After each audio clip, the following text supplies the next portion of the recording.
Who else would have played Jack Sparrow? Why is there a random guy in sunglasses standing on the deck of an 18th century pirate ship? What the heck's going on with Captain Barbossa and apples? We'll be answering all those questions and more. So let's grab some food and get in the mood. I'm Joey C. Let's go. Agreed. Let's start at the very beginning. You probably know that Pirates of the Caribbean is based off of the interactive ride at Disney, but the series didn't just take the basic concept and setting from the original attraction. A number of specific images, locations, and even phrases from the movie are directly inspired by the ride. Man, do you remember in the first movie when Barbossa chugs that bottle of wine in his skeleton form and it just pours out his exposed ribs?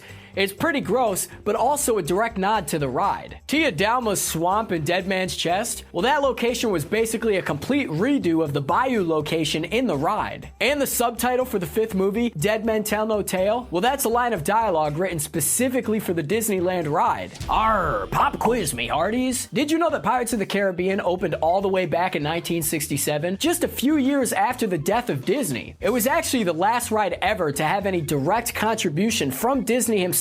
Here at Screen Rant, we can't help but wonder what old Walt would have thought of Johnny Depp's performance. And speaking of, Pirates of the Caribbean, why isn't it called Caribbean? I have no idea. Anyways, it's become synonymous with Johnny Depp's iconic performance, and no one had any idea the character would become so iconic. And a lot of that success comes from Johnny Depp himself, stemming from his unique approach, if you will.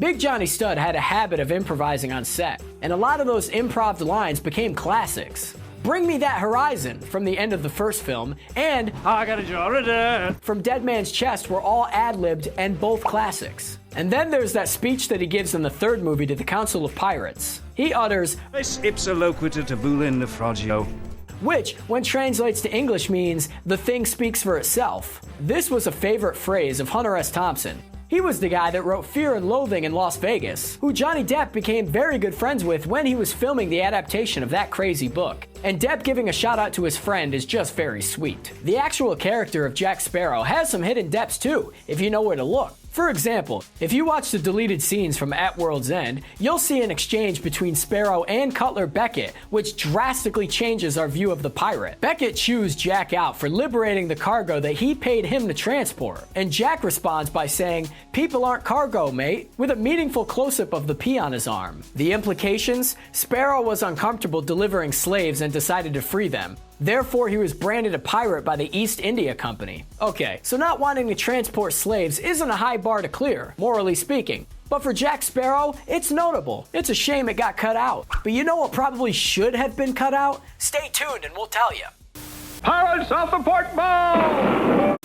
So cast your mind all the way back to the first movie. Jack Sparrow has just got his ship and his coat back, so he yells at the crew to prepare to set sail. And just after he yells, "On deck, you scabrous dogs," you can just make out a member of the crew just hanging around with his t-shirt and sunglasses, man. What's he doing? He's just hanging out. Hey, he probably just had a long day. Let's cut the guy some slack, for God's sakes. We know movie making is a complicated business. Stuff can slip through the cracks, like crew members hanging out on deck. But you may also remember approximately an hour and 50 minutes into Dead Man's Chest, the moment when Jack Sparrow falls into the grave, there's a very modern-looking shoe print in the dirt on top of that grave.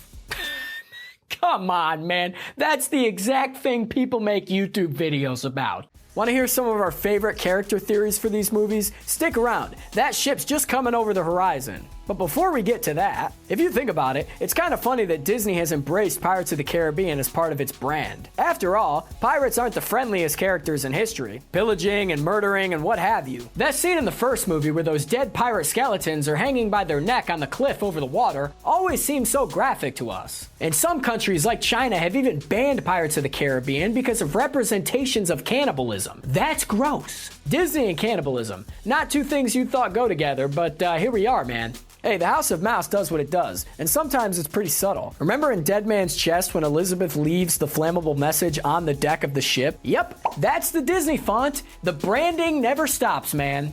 Do you like apples? Not as much as Captain Barbossa, I bet. The guy loves the damn things. He tells Elizabeth Swann that one of the first things he's gonna do when he breaks his curse is eat a whole bushel of apples. Well, that's pretty much the first thing you see him doing in the sequel, and he's also doing it in the third movie.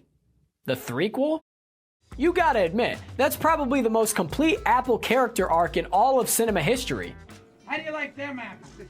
From apples to buckets now. And a tricky question. Should curses have loopholes? Probably not, right? Captain Barbossa always says they're more like guidelines anyways. But Davy Jones certainly seems to have found a loophole with his curse. As you remember, Calypso cursed him so he could only set foot on dry land once every 10 years. But eagle-eyed viewers might have noticed that Davy Jones actually does set foot on dry land a couple of times. How does he do this? He stands in buckets of water, man. How genius. How could someone test that guy's IQ? That is the most genius loophole I've ever seen. And if you look closely, you can see multiple buckets leading from the sea to the meeting place, which means someone has to lay out the buckets before he gets there. Then he has to carefully walk from bucket to bucket. What happens if he falls accidentally on dry land? I don't understand. You can kind of see why they didn't show this part. Anyways, somebody has to check the fine print on all these curses. Speaking of cursed characters, let's talk about Commodore Norrington. He's the big man in Curse of the Black Pearl, a man of stature, proud and dedicated to his job. But come Dead Man's Chest, he's kind of a wreck. Me too, man. Me too. And if you were paying attention during the scene where he's scrubbing the deck of the pirate ship, he's literally using the old Commodore wig as a mop. Boy, how the mighty have fallen. When the second and third pirate movie came out, audiences complained that it was way too complex of a story, too many magic chests, too many loopholes, too many what have yous.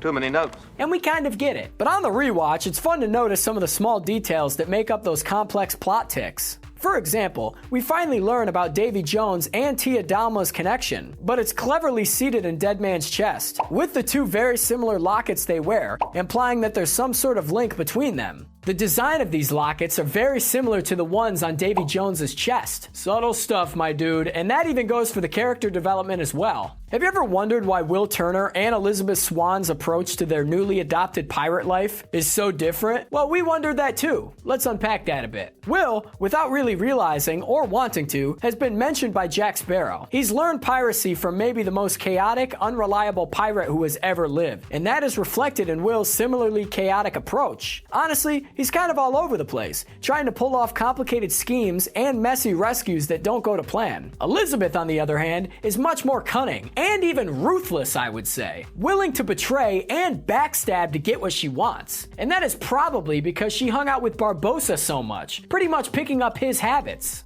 And ultimately, at the climax of the trilogy, Will is cursed for the rest of eternity, while Elizabeth is a free, successful pirate.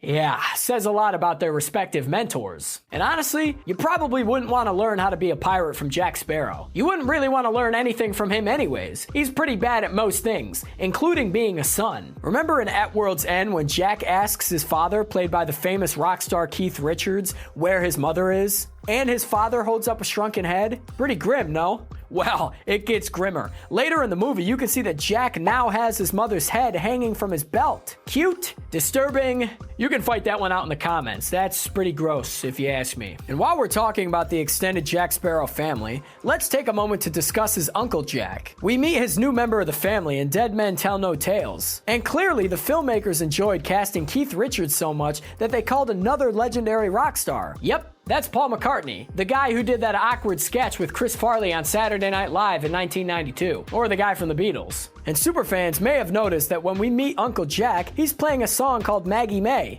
That's an old folk song from Liverpool, which the Beatles actually covered on their 1970 album, Let It Be. Anyhow, let's move back to Big Johnny Stud. You may think the character of Jack Sparrow came entirely from Johnny Depp, right? It's all too weirdly specific. Well, not quite. Depp actually brought a lot to the role, but the character was actually based on a real pirate named Jack Ward. Ward even looked kind of like Jack Sparrow, but unlike Jack Sparrow, he converted to Islam after he gave up being a pirate. Hard to imagine the dude from the movie doing anything like that, right? But sure, Jack Ward may have been a real pirate and sailed the 7 seas. But did he ever have a song written about him by the Lonely Island? I think not. Jack Sparrow 1, Jack Ward a 0.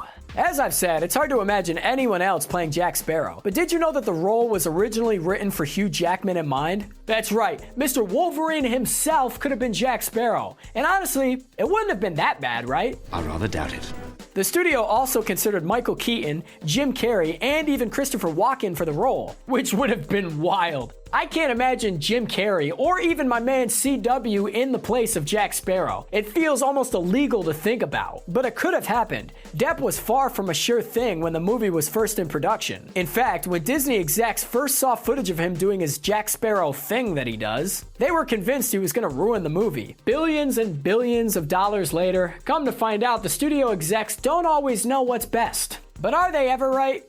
Yeah, I don't know. Stick around and find out. I wonder if those concerned execs were always panicking after Depp's performance. Boy, they probably freaked out when they realized Johnny's dentist actually has a credit at the end of the second movie, which is really fun to go take a look at. Watch the second movie's credits and you'll see what I mean. He was a gentleman of fortune, he was. There's actually a few more things we could have warned the studio executives about. Let's get into them. Things like filming Dead Man's Chest and At World's End were basically chaotic. The decision was made to shoot both movies back to back, Back to the Future 2 and 3 style, which was a hell of an undertaking. But before production could begin, the crew had to completely rebuild the sets from Curse of the Black Pearl because it got completely destroyed by a hurricane. Then, when shooting did get underway, the Dominican government was completely unprepared for the scale of production, meaning that it was hugely complex and difficult for the crew to move all their gear and personnel between locations. Oh, and not to mention the weather was ridiculous. It was either a torrential downpour or blazing hot. Show business, so glamorous. Definitely no risk of drowning, right? Right? During production on Curse of the Black Pearl, during a night shoot on one of the Caribbean islands, a boat struck a reef and ended up completely sinking. That boat carried not just Keira Knightley, but also her mother, man! Can you believe that? Hey Ma, why don't you come to work with me today? Sorry, I drowned you. Luckily, all on board managed to escape unharmed. But the accident spooked the studio so much, they decided all remaining night shots would be filmed in studio rather than on location. And you know what? We can't really blame them. Okay, who knows what this sound effect is called? Correct, it's the famous Wilhelm scream. It's an iconic piece of audio, and it's used in each of the 3 pirate movies. In Curse of the Black Pearl, it's used during the battle with Barbossa's skeleton crew on the Dauntless. In Dead Man's Chest, it's used during the Kraken attack on the Edinburgh Trader. And in At World's End, it's used during the Singapore battle when the fireworks explode. If you caught them all on the first viewing, congratulations, you win a bottle of grog. Perhaps I misspoke. Disclaimer, Screen Rant is under no legal obligation to provide you with grog. As we ended the video, let's circle back to the beginning. That gives things a nice poetic feel. The Pirates of the Caribbean series has now made over $4.5 billion worldwide. Yar! And is the 15th highest grossing series of all time. But it was far from a sure thing when they were making the first movie. Nobody could have guessed it would have been a hit. But studio execs, being studio execs, planned for it anyway. The first movie was originally called simply Pirates of the Caribbean. But smelling franchise potential, executives decided to add a colon and a subtitle. You know, just in case they could flog a sequel out of it. And on this occasion, okay, the execs did know what they were talking about. Of course, before the first Pirates of the Caribbean came out, nobody would have ever thought that a movie about a ride would work out. Boy, were they proven wrong. So what other Disney rides could you see becoming a movie? Coming next summer, The Attack of the Spinning Teacups. Bum, bum, bum. I'm Joey C, and as always, everybody, thanks for watching. You're welcome.